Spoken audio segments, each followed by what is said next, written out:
Okay, this video is a book review. Here's the book. It's called Writing with Clarity and Style. The author's name is Robert A. Harris. And what it really is it's about rhetoric.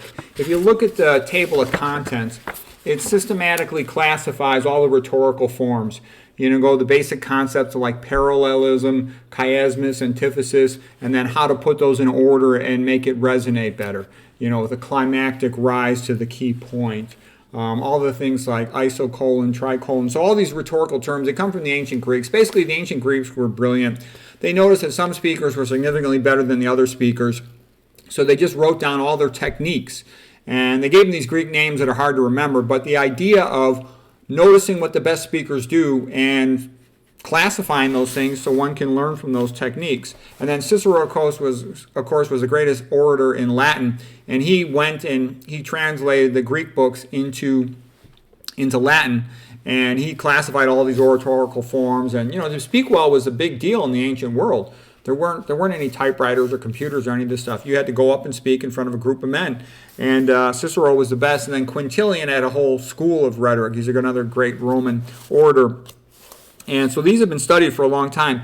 And it's another thing too, like I said, if you study grammar, you never learn how to write well, you never learn a second language. But if you want to communicate effectively in the English language, it really benefits you to study rhetoric, because you then get an example of each form of it. And they're basically like templates. They've been called impact boosters.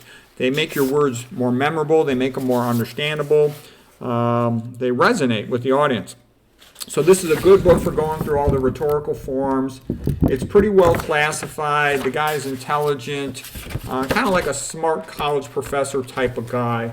And just so you know, though, I sort of took rhetoric because I was interested, and I'll give you a sense of the relative thickness of the book. So here's this book. It's a tiny little book. If you just want to learn rhetoric, this is a good book. It's 180 pages. I was real interested in writing, and I wanted to learn how to write better because when I first started writing books, my friends teased me. I have a bunch of friends that are lawyers and they write every day, and they mocked my writing technique and style. So I wanted to get good at writing. So I then decided to read everything I could on the subject of writing. I read tons and tons of books, essays, you can name it. And this book's more like about 530 pages or something. This is my own book, like a PhD. So what I did with the rhetoric was, so my book's going to be more expensive. This is a quick little workbook on rhetoric. This is a big bulky book on how to become a better writer. I renamed all the rhetorical forms, gave them English-sounding names, and then I went and I searched out good examples that are memorable quotes that use a rhetorical form. So I think that would be more memorable. So if you just want rhetoric, go with this, and that's all you need to learn rhetoric. But if you want to learn how to write more sophisticated and a more detailed analysis of rhetorical forms, it'll be in that book. So anyways, hope that's helpful.